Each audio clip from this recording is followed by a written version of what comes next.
Good morning students, नमो नमः है, सुप्रभातम। आज हम पढ़ने जा रहे हैं अपनी पाठ्य पुस्तक जिसका नाम है रिद्धि संस्कृतम।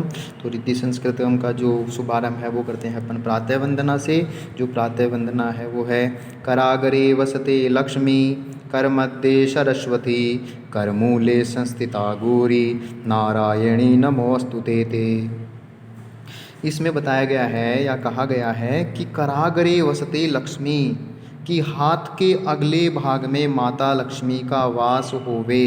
अर्थात हाथ का जो अगला भाग है उसमें माता लक्ष्मी, माता जो लक्ष्मी है वो निवास करे।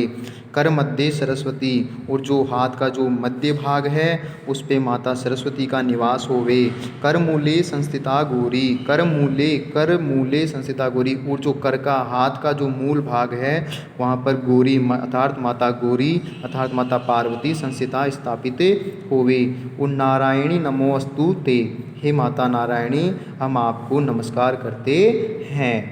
समुद्रवसने देवी पर्वत स्तन मंडले, विष्णु पत्नी नमस्तुभ्यं पाद स्पर्शम समस्व में। समुद्र वसने देवी, समुद्र रूपी वसने वस्त्र को धारण करने वाली हे माता देवी, पर्वत स्तन मंडले, और पर्वतों के समान स्तन मंडले वक्ष स्थल वाली विष्णु पत्नी नमस्तुभ्यम, विष्णु की पत्नी अर्थात माता लक्ष्मी हम आपको नमस्कार करते हैं। पाद स्पर्शम समस्व में, इस पाद स्पर्शम समस्व में हमारा जो चरण है, हमारे जो पैर हैं वो आप पर बार बार स्पर्श होते हैं, इसके लिए हम सब आपसे क्षमा चाहते हैं। ब्रह्मा मुरारी त्रिपुरांतकारी, भानु शशि भूमि सुतो बुधश्च, गुरुश्च शुक्रः शनि राहु केतवे, कुर्वन्तु सर्वे मम सुप्रभातम। इसमें कहा गया है कि जो हमारे सृष्टि की जो तीनों देव हैं अर्थात त्रिदेव हैं, जो ब्रह्मा मुरारी अर्थात विष्णु भगवान, त्रिपुरांतकारी अर्थात भगवान शिव, इन त्रिदेवों के साथ साथ जो हमारे नवग्रह हैं वो भानु, सूर्य, शशि, चंद्रमा, भूमि, सूतो, भूमिपुत्र मंगल, बुधश्च और बुध, गुरुश्च शुक्र है, गुरु, शुक्र, शनि, राहु और केतु, ये सब भी कुर्वन्तु सर्वे मम सुप्रभातम, ये सभी अर्थात आप सभी मेरा दिन मंगलमय करें। इसके बाद में जो हमारा प्रथम जो चैप्टर है वो है विद्यायाः महत्वम। इस पाठ में विद्या के महत्व के विषय में बताया गया है, अर्थात हमें विद्या से क्या क्या लाभ प्राप्त होते हैं, हमें विद्या से क्या क्या गुण प्राप्त होते हैं, विद्या का हमारे जीवन में क्या महत्व है। जैसे कि विद्या इंसान का विशिष्ट रूप होता है, विद्या गुप्त धन होता है, विद्या किसी को दिखाई देने वाली वस्तु नहीं है, इसलिए वह गुप्त धन होती है, वह भोग देने वाली होती है, यशदात्री और सुख कारक करने वाली होती है। यशदात्री चारों ओर यश को फैलाने वाली होती है और सुख कारक अर्थात सुख करने वाली होती है। और विद्या गुरुओं की भी गुरु होती है, जो विद्या होती है वो गुरुओं की भी गुरु होती है, चाहे वह विदेश में वह इंसान की बंधु है, अर्थात विदेश जाने पर विद्या इंसान की मित्र होती है। विद्या बड़ी देवता है, विद्या एक देवता के समान ही है।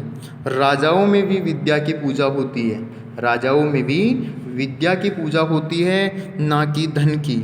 और विद्या से हीन जो लोग होते हैं वो बिना पूंछ और सींग के होते हुए भी पशुओं के समान ही होते हैं, इसलिए हमें विद्या का ग्रहण करना चाहिए।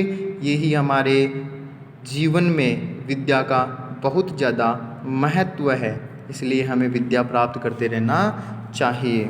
इसीलिए हमारा जो श्लोक है, जो पाठ है, उसमें बताया गया है कि विद्या ददाति विनयम, विनयात याति पात्रताम, पात्रत्वाद धनमाप्नोति, धनाद धर्मम ततः सुखम। ये जो श्लोक है, इस श्लोक में बताया गया है कि हमें विद्या से क्या क्या प्राप्त होता है और विद्या से प्राप्त होने वाले गुणों से भी हमें क्या क्या गुण प्राप्त होते हैं। जैसे विद्या विनयम ददाति, विद्या विनयम ददाति, जो विद्या होती है वो हमें विनम्रता, विनयम विनम्रता ददाति देती है, अर्थात विद्या हमें विनम्रता देती है। विनयात याति पात्रताम, विनयात अर्थात विनम्रता से, याति याति प्राप्त होती है, पात्रताम अर्थात योग्यता, अर्थात हमें विनम्रता से योग्यता प्राप्त होती है, अर्थात एबिलिटी प्राप्त होती है। पात्रत्वाद धनमापनोति, और पात्रत्वाद पात्रता से ही हमें धन आपनोति प्राप्त होता है। पात्रत्वात् धनम आपनोति, हमें पात्रता से धनम धन्य आपनोति प्राप्त होता है। धनाद धर्मम ततः सुखम, और धन से हमें जो धन है उस धन से धर्म की प्राप्ति होती है और उसके बाद में धर्म से सुख प्राप्ति होती है। इसीलिए कहा गया है कि विद्या से विनम्रता प्राप्त होती है और विनम्रता से योग्यता की प्राप्ति होती है और पात्रता से अर्थात योग्यता से हमें धन की प्राप्ति होती है और धन से धर्म की प्राप्ति होती है। इसके बाद में धर्म करने से हमें सुख की प्राप्ति होती है। न चोरहार्यम न च राजहार्यम न भ्रातृभाजम न च भारकारी, व्यवेषु कृते व्रदते एव नित्यम विद्याधनम सर्वधन प्रधानम। जैसे कि मैंने आप लोगों को पहले ही बताया है कि विद्या इंसान का विशिष्ट रूप है और गुप्त धन है। ये हमेशा यश देने वाली और सुख करने वाली होती है। इसीलिए कहा गया है कि विद्या को न तो कोई चुरा सकता है न उस पर कोई राज कर सकता है, न कोई राजा चुरा सकता है न उसको कोई और चुरा सकता है। न भ्रातृभाज्यम न च भारकारी, और नहीं कोई उसको भाइयों में बांटी जा सकती है और नहीं वह कोई किसी के ऊपर भार करने वाली होती है।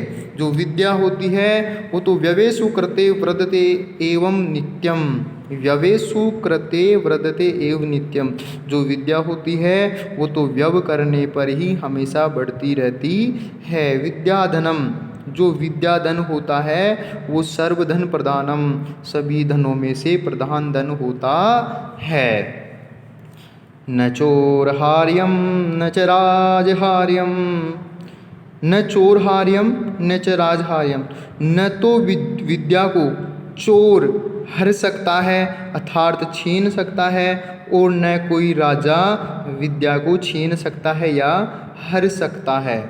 न भ्रातृभाज्यम न च भारकारी, नहीं विद्या न तो भ्रातृ भाइयों में भाज्यम विभाजित करने के लिए होती है या भाइयों में विभाजित नहीं की जा सकती, और न च भारकारी, और नहीं किसी पर भार करने वाली होती है, अर्थात किसी का भी भार नहीं, विद्या किसी के ऊपर भी भारी नहीं होती।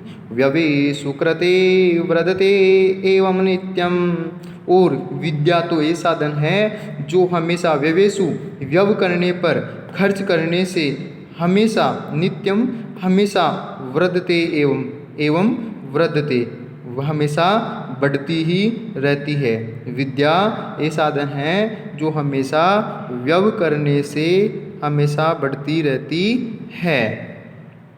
विद्याधनम सर्वधन प्रधानम, इसीलिए जो विद्याधन होता है वो सभी धनों में से सबसे प्रधान धन होता है। इसीलिए कहा गया है न चोरहार्यम न च राजहार्यम न भ्रातृभाजम न च भारकारी, व्यवेषु कृते व्रतते नित्यम विद्याधनम सर्वधन प्रधानम।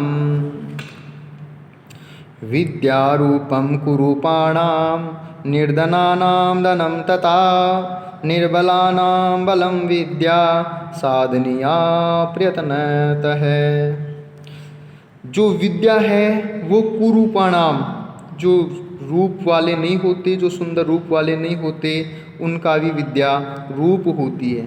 अर्थात जो विद्या के विषय में बताया गया है कि यदि कोई व्यक्ति कुरूप होता है, जो सुंदर व्यक्ति नहीं होता है, अर्थात जो कुरूप होता है, सुंदर रूप वाला नहीं होता, उसका भी विद्या है ना रूप होती है। निर्धनानाम धनम तथा, और जो विद्या है वह विद्या गरीबों का भी धन होती है।